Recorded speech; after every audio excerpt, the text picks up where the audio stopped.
What is up? It's your boy Johnny Sharif, IFBB Pro, and Mr. Telek it is. Today, guys, we're diving into one of the most common questions in strength training. Does progressive overload mean you could just eventually max out the weight stack? Hey, what's your progression? Hey, I'm on week 3. I got 3 sets of the stack on everything because I've been progressive overloading every week, and eventually I just end up just doing the stack. Imagine. It's a very valid question because, again, people ask the question, can I continue just to keep progressive overloading? And if I don't, and if I hit a plateau and I can't do any more reps or add more weight, am I even building any more muscles? A question that my client actually asked me. Shooting a 3 motion ladder race, a giant set, 3 exercises, 8 to 12 reps of each exercise. By the time she gets to the last one, she can only do X amount of weight, but she cannot progressive overload. She was asking me, how do I progressive overload this? Like, do I add more weight? But if I can't add weight, am I still, building muscle? Progressive overload is literally one of the key components to building muscle and strength, but there's a ton of misconceptions around what it actually means. Today, I'm gonna break it down to you, share the science, and show you exactly how to apply it into your training. So let's get into it. When it comes down to it, everything that I know that I've learned in terms of like in the textbooks and whatnot, for what's necessary for you to know to apply it to your life is not really that much. I want to keep it simple, back to the basics. What is progressive overload? Progressive overload is gradually increasing stress to the muscle during training. It can be done in a bunch of different ways. Most people think that it's, reps in weight, which 100% you can definitely progressive overload using reps,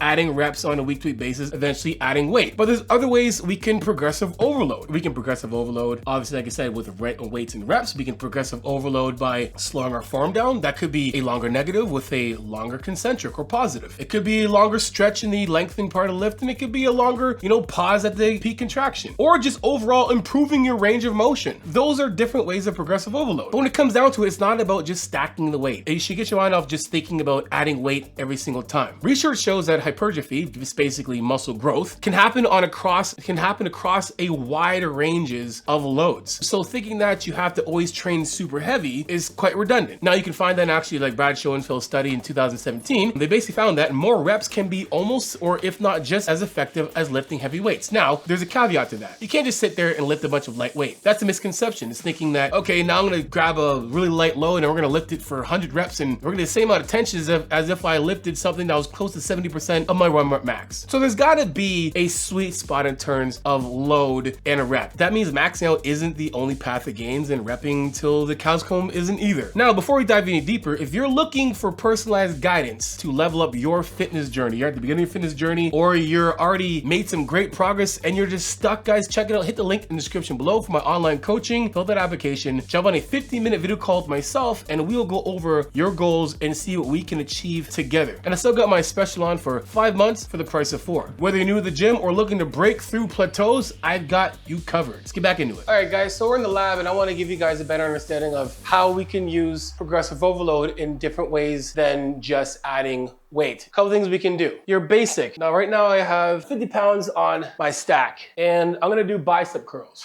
Let's just say I have 3 sets of 8 to 12 reps with a 2-second negative, 1-second pause at the bottom, and a 1-second positive. Things are gonna stay the same. My form, my range of motion are all gonna stay the same. So I'm here, 1001, 1002, stretch, up, 1001, 1002.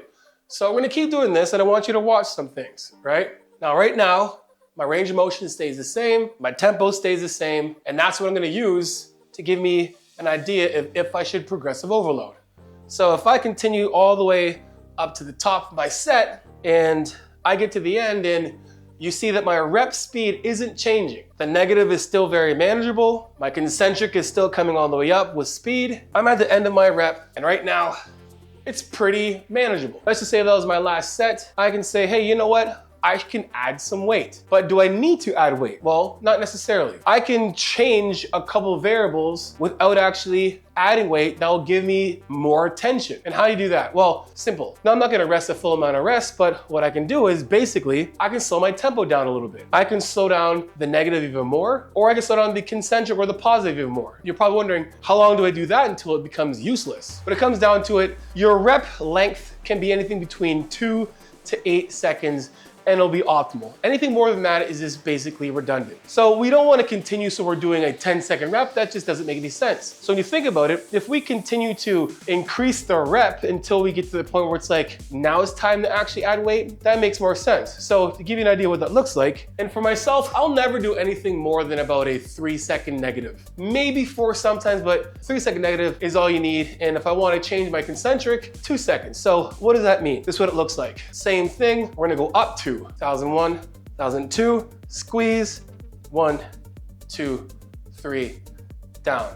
1001, 1002, squeeze, down, 2, 3, pause, right? And now this is starting to actually burn a little bit more, a lot quicker, because now I'm creating that much more tension by just making the rep last longer with the same amount of weight. Before our progressive overload, there's something we need to understand, and that's what intensity actually means. Because before we start adding weight or adding reps or lengthening the set, intensity needs to be at the root of every set. And what does that mean? Well, a couple things. Intensity is basically how much you're willing to push yourself. That doesn't mean you have to push yourself to max loads. That just means you have to push yourself past that discomfort feeling. What do I mean by that? When you're doing your set and you're getting a pump, and that pump, that lactic acid buildup becomes uncomfortable, right? And the further you go in your set, the more uncomfortable it feels until literally lactic acid buildup makes it impossible for you to actually do another rep. But until you get to that point, you want to push yourself as far as you can to that point, because that's where we're going to get the most benefit from actually our training. And that's what intensity actually means. So here's what that looks like. Right now, guys, I'm taking a little less rest, get 50 pounds on, I do the same rep speed, the same range of motion, the same technique. But I'm going to tell you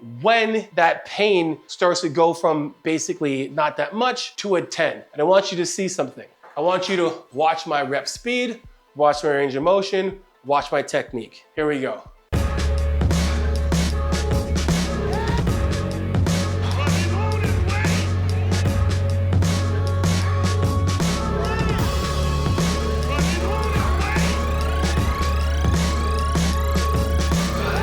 Okay, pain. The discomfort is about an 8. It's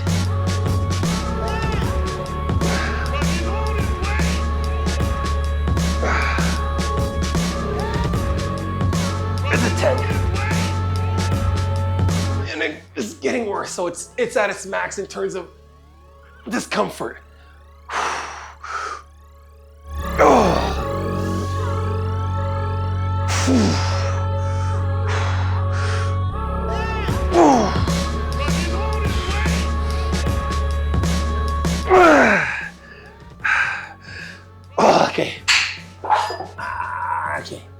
Okay, so a couple of things. I 100% had 2 more reps left. And those 2, I would say 2 to 3 more reps left. And those 2 to 3 reps would have been fairly ugly. But what did you see? Number 1, my rep speed was the same for about half. And this started to change a bit, but my technique stayed the same, my range of motion stayed the same. My concentric or the positive, I was still able to get up with good speed. So that to me tells me that I'm not done my set yet. When most people will get to that point where they feel a discomfort and they're done. I felt that maximum discomfort around 8 reps, and I did about 5 more reps past that until I got to the point where I stopped. That's what intensity is. You wanna have that willingness to make sure that when you're going through your set, that you have the mindfulness and the awareness that my rep speed isn't changing, right? Even though that I'm feeling that discomfort in my biceps or whatever exercise that you're doing, and you realize that my rep speed hasn't changed yet. I still have good speed with my concentric load. I can still control the negative. You keep going. Because most of the time when that happens, when you train and you get that slight little feeling of discomfort, you might last maybe about a rep in there and then you put it down because it feels uncomfortable. That's when you want to push past that. Until your rep speed starts to actually change in terms of this, what you need to look out for. If I can't control the negative, if the negative's going down and it's going faster, it's going to be very hard for you to get the concentric back up. So look out for that. 2, obviously rep speed in terms of how much you can get the weight back up. If now, before it was here and then back down, and now it's a struggle to get up, you know you're coming close to your failing rep. And then 3, your heart rate, your breathing. Think of those, feel those things as you're going. Those are all different signs of intensity until your rep speed actually starts to slow down. Until you're not able to sustain that same technique, you're not really done. And that's what we want to make sure, is that your intensity stays high. Again, intensity just means that you're willing to be in that discomfort for as long as you can and not backing away until you know that you need to back away, which is form breakdown. Your tempo is not, you're not able to sustain your tempo, meaning the negative is going a lot faster and the concentric is slower. That's what we mean. That's when you progressive overload. When your sets look like that, and then you've exhausted the resource of, we're gonna go a little slower to make it harder. Now our rep is long enough. Let's just now add more weight. And for the most part, some people too just need to change their range of motion. Sometimes people are doing reps to here, and they're only going to here and repping. Think of what I just said. Think of this demonstration when you're thinking about progressive overload next time you're in the gym. Let's go back upstairs. So should you aim to max out the stack? Of course not. There's other things we want to make sure that we're doing in terms of progressive overload. It's not always about adding weight as you go. Now again, you're not going to be able to regardless, because that's when just regular biology and biomechanics pops in. There's a difference in terms of overall, individual factors like your biomechanics, your tendon and joint health. Even the machine design can make maxing out very unrealistic or even counterproductive for some people. Instead, focus on consistently challenging yourself with proper form. When it comes to progressive overload, here's what we want to do to make sure that we continue to progress. You want to make sure a few things are happening during your set. And I can guarantee you, if this is happening during the set, you are going to continue to progress in terms of building muscle or just getting strong. Make sure that your form stays consistent, right? We need to have something to measure in terms of how your set's actually going. So when we're talking about form and range of motion, we're looking at those two things. You want to feel that discomfort of localized pain, being the pump, blood being rushed to the surface of your body, the surface of the muscle, lactic acid is building up, and those things are happening and those things are apparent during your set. You want that to happen earlier in your set. And then while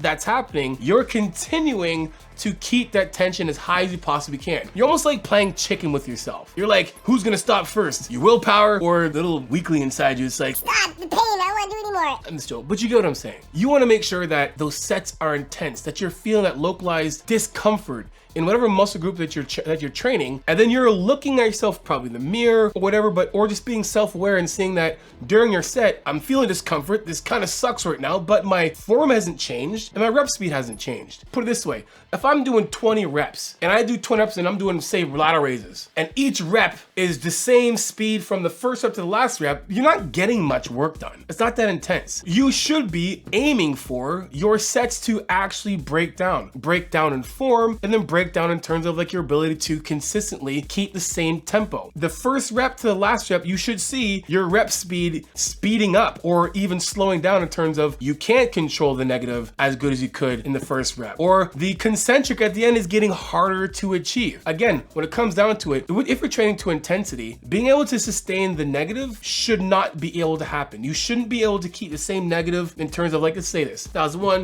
1002 at the beginning of your rep. The last rep, you should be struggling to get that, and then getting back up, trying to get it back up, it's hard too as well. If that isn't happening, the set's not that hard. So you want to make sure that when you're trying to continue to progressive overload, that we're making sure that the sets are intense, and they're intense by you making sure your form range of motion is consistent, so that when you're getting into your set and later in your set, or I would say earlier to later in your set, you're aware that your rep speed, your negative is getting harder to control. The positive is getting harder to get back up. And that's when you know you're coming close to failure. Most of the time when people train when it comes to progressive overload, they're really relying on the weight to do the job in terms of I can't lift anymore. But when it comes down to it, it's really how much that you can handle when it comes to that discomfort feeling of the increase of lactic acid buildup throughout a set. Some of you guys are getting that discomfort and saying, I'm done, when you probably have 4 to 5 more reps before even coming close to failure. So here's the bottom line. Progressive overload is about improving over time. It's not just about lifting the heaviest weight that you can lift. Maxing out the weight stack might be achievable for some, but it's not the ultimate goal. Focus on what's sustainable. Challenge yourself in different ways, right? For me, before I add weight, I'm exhausting all resources in terms of I'm going to make this weight as heavy as I possibly can, and I'm going to add to that weight. Prioritizing form, prioritizing your range of motion, prioritizing your overall muscle mind connection, that will give you way more awareness. So when you're training, you will know that when you're actually training hard, you'll know when to push and you know when to pull back. And guys, hope you enjoyed that video. And again, if you're stuck in your fitness journey, if you're at the beginning of your journey, or you're already made some great progress, but you're stuck and you don't know how to make it through, or you're stuck and you know how to get past this plateau, hit the link in the description below, jonashrevefitness.com, fill that application and get on a 15-minute video call with myself. We'll go over your goals to see what we can achieve together. And also guys, remember, it's 5 months for the price